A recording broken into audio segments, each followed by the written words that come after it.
Iran attacking, under what scenario do you see Iran attacking U.S. installations and personnel overseas and you withdrawing? I don't see that. No, we're not. No, we're gonna hit them very hard. I mean, I can actually say that because in that there's very little they can do about it. It was a different group than we're dealing with. They've already apologized, but you know we got to smack them a little bit. Mr. President, will you hit back when they strike? Will I always hit back? Yes. Pretty much, yes. Mr. President, just want to put it clearly on that, sir. Is that in response to the attempted ballistic missile strike on Jordan last night? When you say it's our turn, I think more so that, yeah, because it was another smaller event. But no, they sent 8,000 mile-an-hour missiles at us. And fortunately, we had our people operating the greatest equipment in the world, namely the Patriot system. Think of it, 5 missiles going 8,600 miles an hour, big ones, coming right at us, and all 5 were shot down. How about that, right? Pretty good. Nobody else could do that but us. Under what scenario do you see? Hey, Shalom, Shalom. Call Halayim La Yahweh Bahashim, Yahushai Bahashim, Brachak Kodash. Brakatah Yahweh, Brakatah Yahushai, Brakatah Brachak Kodash Bahashim, Yahushai Bahashim, Brachak Kodash. Shalom and double honors to the elder apostles of Great Millstone. Shalom to the elder bishops and elders, and Akim and Akwathium of the hopeful elect. Shalom. I want to go into a quick video here entitled Iran initiated attack on U.S./small hats. A World War III update here. A couple of nights ago, Iran kind of semi-caught America, I guess, off guard, and at the minimum, it surprised them because Iran attacked them at night. And that's like, a very big, big deal, a greater development, because usually it's who's attacking at night. What they called that Operation Midnight Hammer. I think that was, when like last year, I believe it was, when America shot that that bunker buster bomb to blow up Iran's underground nuclear facility. So usually it's the whore, the hammer of the earth, America, that is the one, and the small hats, over there, that stole our identity, that they're the ones that always initiate the attacks. But Iran, they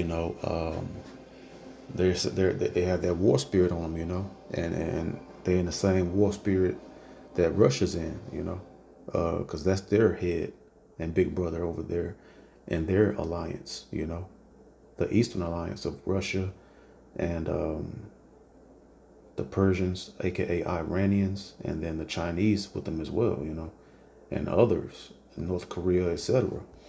And then you have America, the whore, with Europe, NATO and the EU, and the small hats chiefly, calling themselves Jews, right? And then South Korea and its allies that it has over there. But but America, the whore's allies, are prophesied to begin to hate the whore and shall burn her with fire. They're going to link up with Russia in the end. So it's a major development that Iran, they're saying to hell with it, because that's the prophecy of the Karmanians. The Karmanians, I believe, is now Kerman. I went into it a few videos back about where Karmania is at, and that's the Iranian, one of the Persians, aka Arabs, nations. I think it's in Second Ezra, 15. Let's see. Right here, verse 30. We'll go to verse 29. Second Ezra 15 and 29. Where the nations of the dragons of Arabia shall come out with many chariots, and the multitude of them shall be carried as the wind upon the earth. And that's going to their missiles and their military might, that all they which hear them may fear and tremble. Also the Karmanians, raging in wrath. You see, because Esau, Trump, he just said that it was a different group, basically a different group of Arabs, of like Karmanians, and because they have the Houthi rebels, and they have the Houthi rebels and Hamas and all of these other Arab, allies. They're all going to link up together eventually. The Mossad, because they're all the same nation. Because even the Saudi Arabians, that right now they're with America, but they're going to. But the Arabs, at the end of the day, they're about their people first, and the Mossad is stirring up their spirits to go back, because the Mossad already stirred up the Russians to depart from, wanting to be cool with America and the EU and the NATO, right? When they went to Ukraine, to get Ukraine back. The Mossad put hooks in the jaws of the Russians first, and then now the Persians, the Russians are the modern Medes. The Iranians are the modern Persians. You can look it up, and then you can Google it. It's an easy Google search. You see that, modern Persia is Iran. And then you'll see that, and now the modern Medo-Persian Empire is the Russians and the Iranians alliance. And the Persians are following the Medes the same way back in the day. And then the Chinese are with them as well. And even more, powerful, overwhelming ally right there as well. With all their population and all their military might. And they have like this thing they call the hydrogen bomb as well, So, America, they're in trouble, So this is just showing that the war is not going to end. This one is not going to end. And Trump, they asked him, will he ever not hit back? And Trump said never, basically never. Because that's the hypocrite of the earth, The joy of the hypocrite is but for a moment, because they tell the nerve of them to tell us, so-called blacks, to Native American Indians, to peacefully protest, and that we must always forgive and we must be peaceful, right? But then, how come he doesn't practice what he preach? How come he's not being peaceful and not attacking back? How about he just say, we forgive him and we're going to go ahead and stop this war? But no, because that's the immature boy, cave beast that Esau is, so-called white man. He'll never not hit back. But he'll demand you to not hit back, even though he's hitting you, That's the filthy, profane filthiness of Esau, the hypocrisy. So the Carmanians, that's the Arab, that's more Arab groups and allies, and another Arab, people, tribe.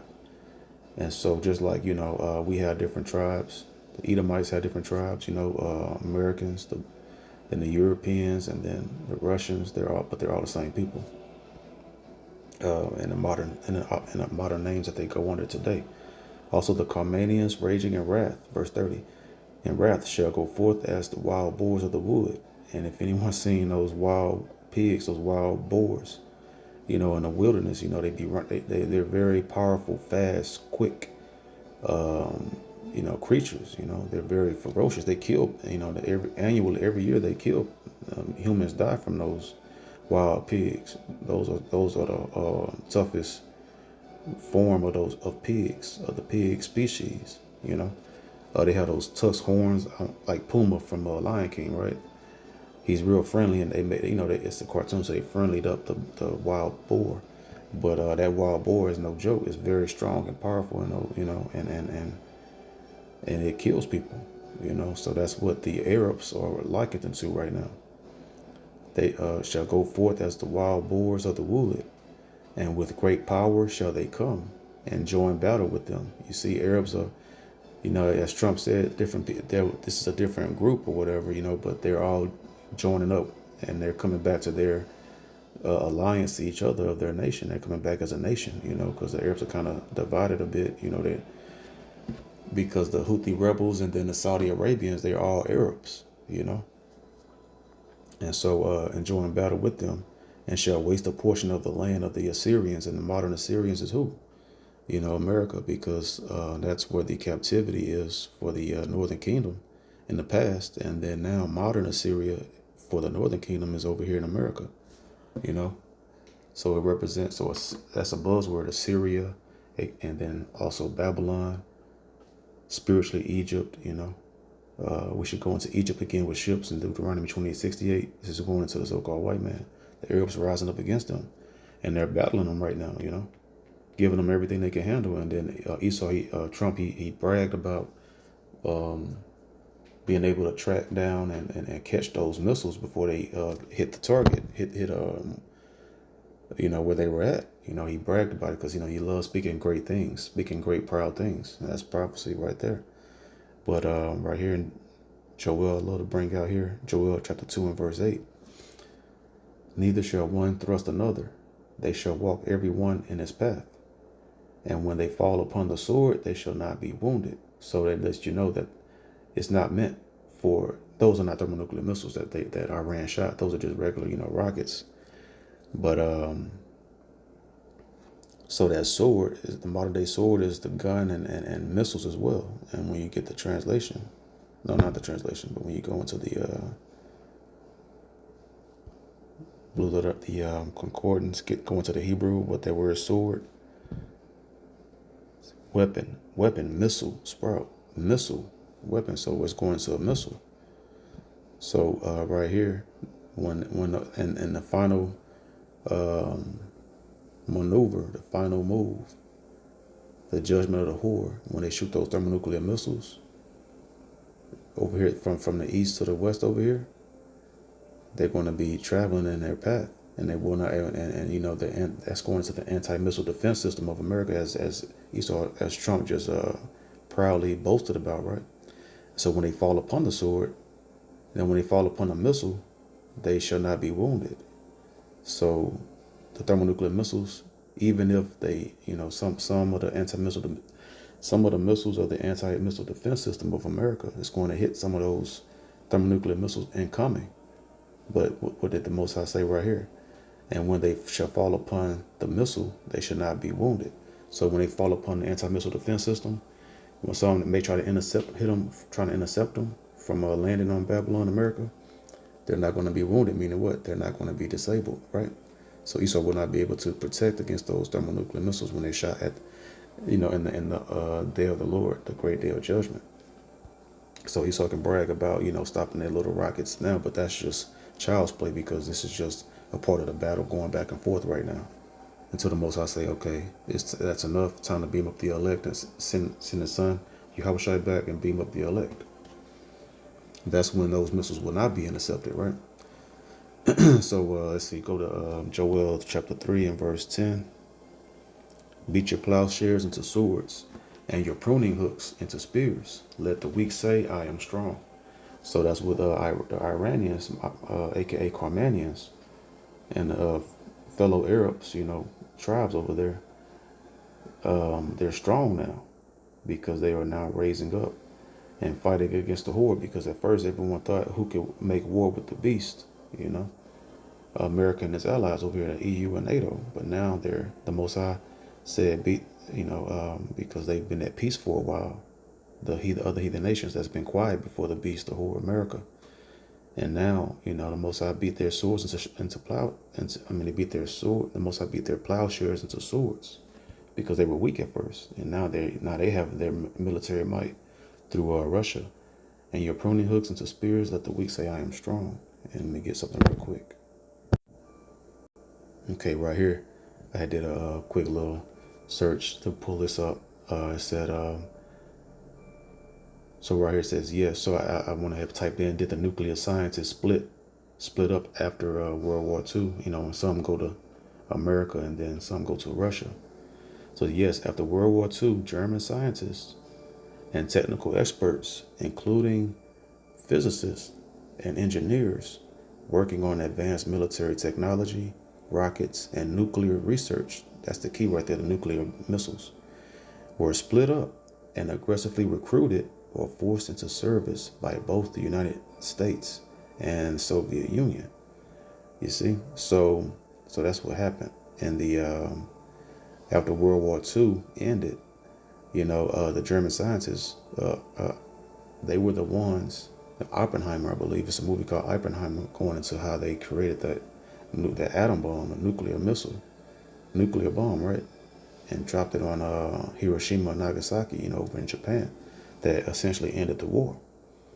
And that's how they say, who can make war with the beast? Who can make war with the whore? Because he make fire come down from heaven, unlike ever in history of military warfare, in the history of the earth. And so those German scientists, some split up and went to America, and some went to Russia. And that's the key, because those are the two heads, that's the two leaders, the two main, enemies, the two adversaries, in the earth. The two world superpowers, the biggest enemies of each other is America and the Russians. And so that's why they always say German engineering, because the Germans, that's like basically going into Teman, the wise men of the Edomites, because they're the scientists that had the knowledge on how to create these thermonuclear missiles. And the Mosai gave them that knowledge on how to do so. But it just shows you how, how smart. I mean, it just shows you, that there's their wise men, but the Most High is destroying their wise counsel and their sorcery and witchcraft through the Chaldeans, or the small hats, brainwashing the people through the media and movies and music. It's just been a lot of this. That's why he's the devil the Bible speaks of. It's nothing but wickedness that he partakes in. That's the only way he can be the world superpower, about doing what? Destroying everybody's mind, spirit, and soul through false philosophies and religions. And then while, having this knowledge to be able to craft these weapons to keep everybody in subjection and scared. But, so now there's German nuclear scientists that has the nuclear missile knowledge with America and Russia, and they've been able to perfect the atom bomb, and now they're the hypersonic, they're thermonuclear missiles now, right? They've perfected it, which they don't have to fly over a landmass or drop the nuclear bomb. Now they got all to do is just shoot them out the silos. They take off, boom, and they're going to hit their target. They got like a GPS tracking on it, pretty much. The coordinates in it. I mean, it's the Heavenly Father guiding those missiles. And so what happened is what Russia shared its nuclear missile capabilities and knowledge with its allies, with Iran. That's how Iran now has.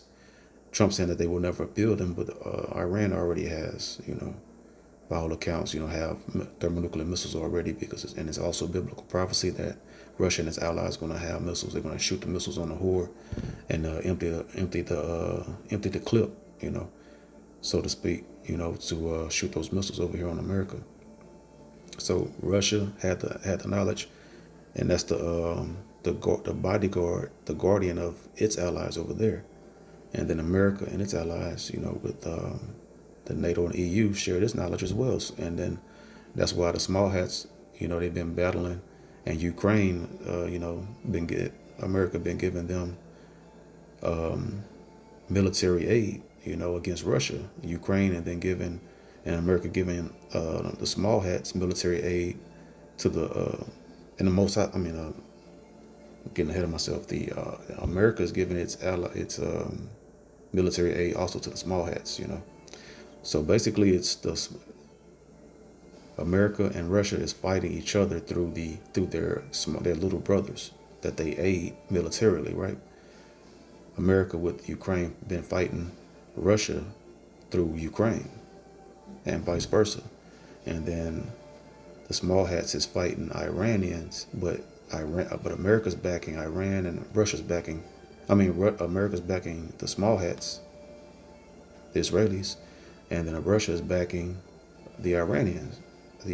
So basically, they're having a light sparring match, through other nations, through their smaller brother allies, until the great, main event, where it's just going to be all out World War III with Russia and America, and it's going to be the bear Russia taking down America ultimately with all of its allies, right?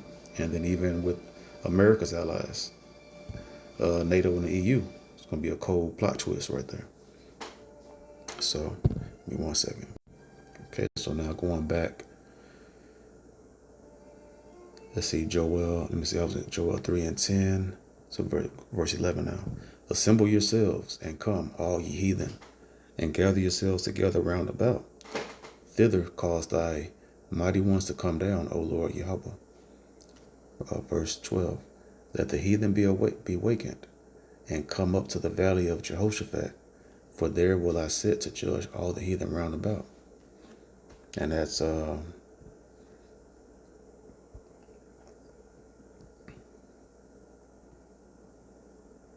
let's see, where is that? Right here, verse 12, Revelation 16 and 12.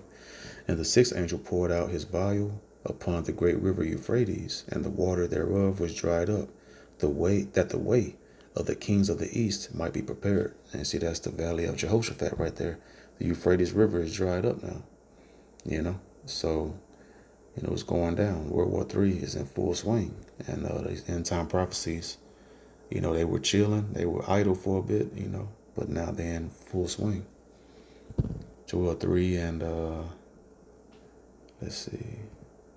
And the Most High is doing that to do what? Not for that, because see, America and all of these heathen, they're lying through their medias to their national citizens.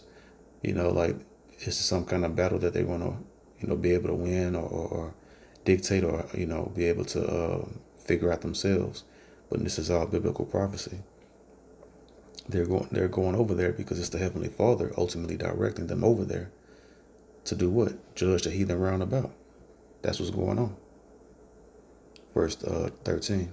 Let me see, is that all I want to get on that? Okay, yeah, 13. Put ye in the sickle, for the harvest is ripe. Come, get you down, for the press is full. The fats overflow, for their wickedness is great. And that's going to the those grapes, the wickedness is great. Wickedness hath exceedingly polluted the whole earth.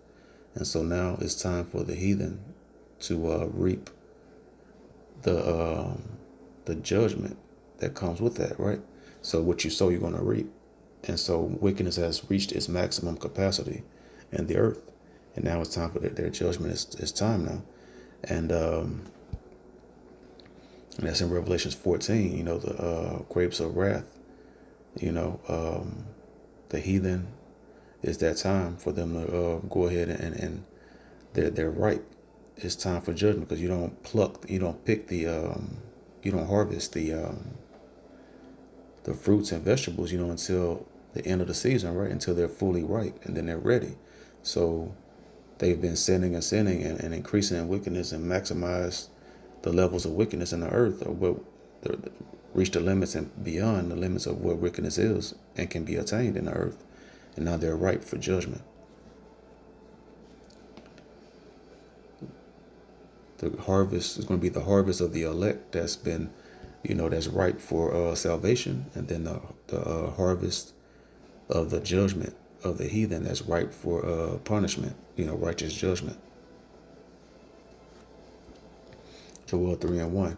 For behold, in those days and in that time, when I shall bring again the captivity of Judah and Jerusalem, that's going to the southern and northern kingdom, all 12 tribes, unlike just Jewish, and like these, like the fools of the earth claim over there.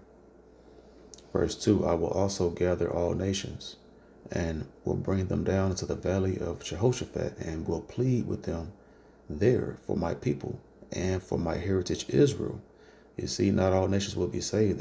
These heathen nations, militaries, they will be judged. And just like in ancient times, when you destroy two nations go to war and battle on a battlefield, then the spoils of war, after the military is done, then that nations, they no longer have a defense. They're vulnerable, right? So now the spoils of the war are the citizens, which are the women and children, and even the men that get rounded up and they go in as servants. And then it's a law about that. If any of the warriors in the war of the Israelites, if they want any of the heathen women that they conquered, then they let the women mourn for 30 days. And then after that, then they can go ahead and take whichever woman or whatever women they want as their concubines, And that's a part of the law. And there's nothing new under the sun is going to occur again.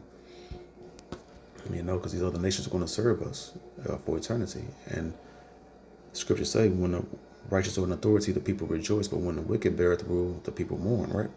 So the earth is going to be ruled in righteousness the right way. No more war. So it says, and the Most High is going to plead with them there for my people and for my heritage, Israel, whom they have scattered among the nations and parted my land. You see, we got scattered throughout the four corners of the earth. And James 1:1 go into that, and plenty of other scriptures. James 1:1, and then so we're scattered. And they have, and what land have they parted? The land of Jerusalem, the Israelites' land, the 12 tribes of Israel. And that's why you have a bastard dwelling in Ashdod right now. Put a little bitty yarmulke on their head, a small hat on their head, claiming to be the people. They've parted the land, right? And the Carmanians, the Arabs, and all of those Arab nations, they over there in the northern kingdom landmass. So they parted our land, So the Most High going to judge them. And the Most High, when he say plead, he's not going to go over there and try to make a verbal case like, hey, you guys are wrong, y'all shouldn't do this. Ain't gonna be no. That's not the pleading of Heavenly Father talking about. Pleading right here. Get that word plead. Shapat, to judge, govern, vindicate, punish. To act as a lawgiver or a judge or a governor. So the Most High is going to judge them according to the law and destroy their armies over there. And that's going to essentially break down and take down all of the heathen nations, because once the military of a nation is destroyed, just like ancient Egypt in the Red Sea, then that nation is done. Egypt was done after, and Pharaoh was done after the Most High had drowned them in the Red Sea, right? Their military was done, and then Egypt was no longer a world superpower, because that superpower comes from the military might and the threat and everyone being in subjection, so that nation that's stronger than them militarily. And then from there, they build the economies, and everyone follows suit to the rules of whatever nation has the strongest military, like America has had until this day, thus far.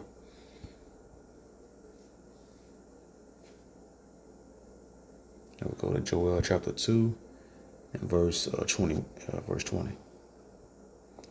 But Judah shall dwell forever, and Jerusalem from generation to generation.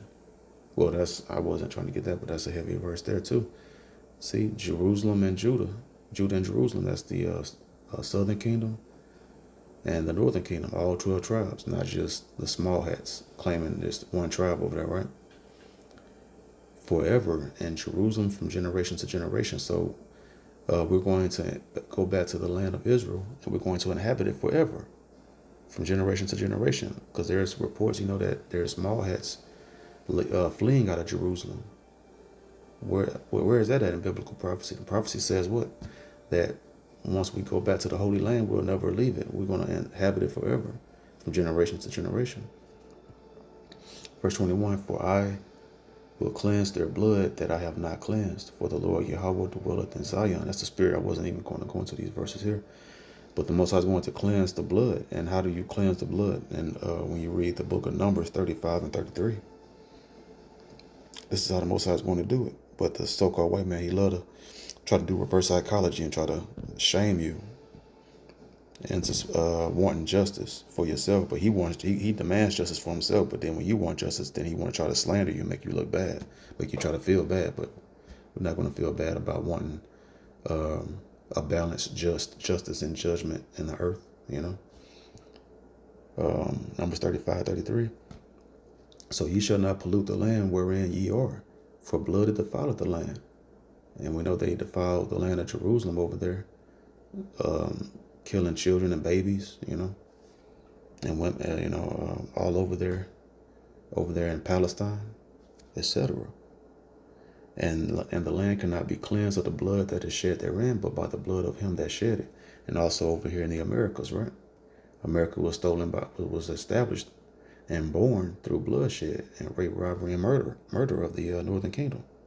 And then use the southern kingdom to build their land, their blood-soaked land over here, right? So this is all prophecy. This is the Most High pleading with them for their wickedness, right? They use the militaries to shed our blood, to steal everything and establish themselves, right?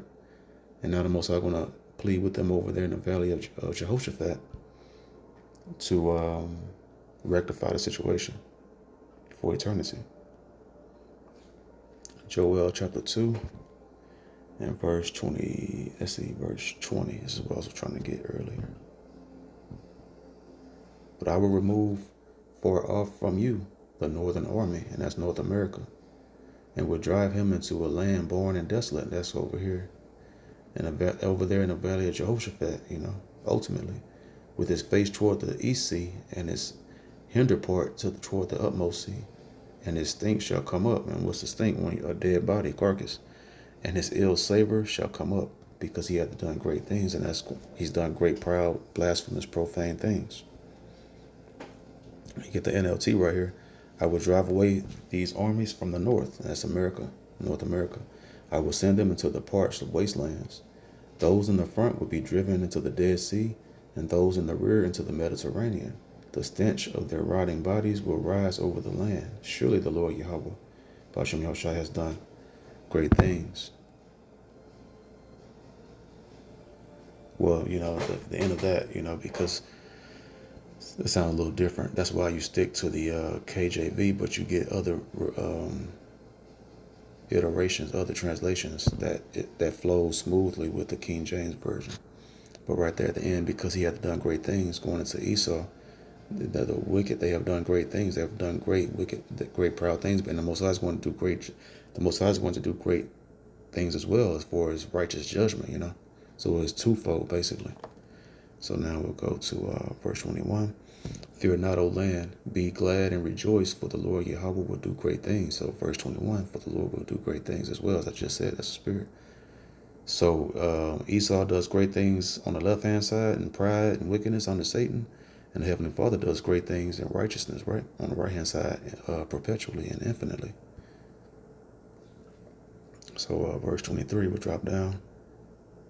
Be glad then, ye children of Zion, and rejoice in the Lord Yahweh, the Most High power, your power, in the name of Yahushua, for he hath given you the former rain moderately, and he will cause to come down for you the rain, the former rain and the latter rain, in the first month.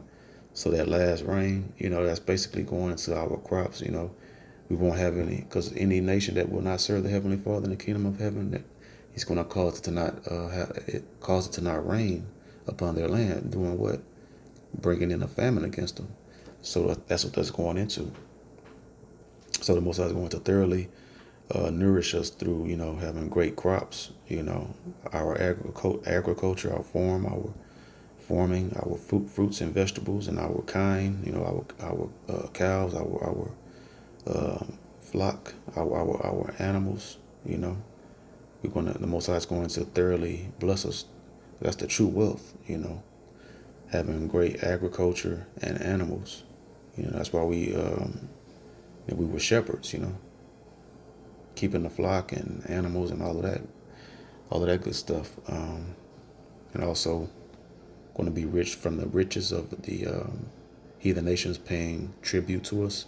So it's going to be, infinitely a blessed existence in the kingdom of heaven, in the name of Yahushua. So the first month, meaning what? The latter rain, that last rain at the end of the year, to push forward that last push for the ripening of the fruits and vegetables.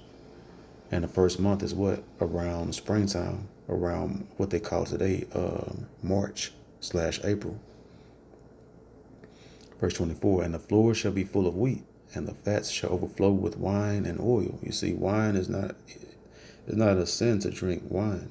The Messiah drank wine, right? But, you do it ethically, morally, and not just be a drunkard. That's where that's where it's going to eat you up then. But, socially as well, it's going to be a joyous time for eternity. And we're going to have everything be full of wheat. So we're going to have abundance in everything, and not in gluttony, but just the Most High. Our cup is going to run it over for eternity. That's an incredible thing. Think about like a waterfall, like a fountain. You see it, the water steadily flowing over. It's like an infinite supply of water steady overflowing in that fountain, right? Like how people take a coin and make a wish in a fountain, how the water steadily flowing over it. That's how the Heavenly Father's blessings is going to be in the kingdom of heaven. It's going to be just an infinite source and supply of blessings at every turn. You know, so that's why we can't comprehend, you know, the blessings that we have coming. Those that endure to the end to enjoy it, right? Suffer for a season for eternal happiness and blessings from the Heavenly Father Yahweh through His Son Yahweh Shai, right? And the floors shall be full of wheat, and the fats shall overflow with wine and oil. And I will restore to you the years that the locust hath eaten, the cankerworm that's going to cancerous worm, and the caterpillar and the palmer worm, may my great army which I sent among you, and that's going to the Edomites. You know, these heathen nations, ultimately the United Nations over there, they're our cankerworms, our caterpillars, our palmer worms. These great armies the Most High sent against us because they destroy us and they eat us up, because cancer does what? Eat up. And that's what these heathen nations have done. Those dogs licking our wounds, or the poor man, right? And the rich man, beginning with the Edomites and all of his allies, the dogs, the heathen, licking our wounds and destroying us. But the Most High is going to restore unto us our glory at our last end. Verse 26, and ye shall eat in plenty and be satisfied, and praise the name of the Lord Yahweh, in the name of Yahweh Shai, your power, that hath dealt wondrously with you, and my people shall never be ashamed. So we're going to have abundance and eat plentiful and be satisfied, and it's going to be no end to our satisfaction, you know. And that's beyond words of how loving and blessed and you know, the blessings of the Heavenly Father she's going to truly show us how much He truly loves us, you know. That's why we get spanked so much, because He loves us so much, you know. But it's going to end. Our punishment going to end for eternity here soon. Verse 27, and ye shall know that I am in the midst of Israel. Let me start over. And ye shall know that I am in the midst of Israel, and that I am the Lord Yahweh, your power, in the name of Yahweh Shai, and none else. And my people shall never be ashamed. So, you know, we'll never be ashamed ever again. We're ashamed now, you know. Our women are you know, a laughing stock, you know. A lot of them, you know, they downtrodden, and they're the least desirable in the earth right now, and they're made fun of, you know, from their hair and everything to appearance and all of that, and the character or lack thereof, you know, through the serpent, you know, really destroying our women as well through integration and feminism and hip-hop music and movies and everything, right? And then also deifying the woman, the black woman as well. That's why she's a monster.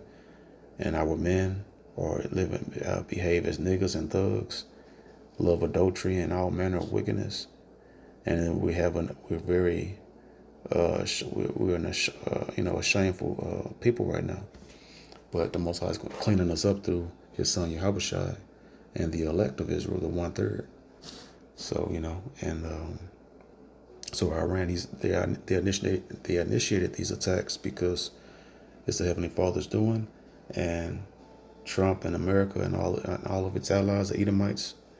This is just one step closer to the destruction, and the kingdom of heaven is ever so close. The kingdom of heaven, you know, is nearer than when we believed. So, hope this video was edifying. The water to the Hakodash by Hashem Yahweh Shai. Another video. To the next video, I say, Shalom.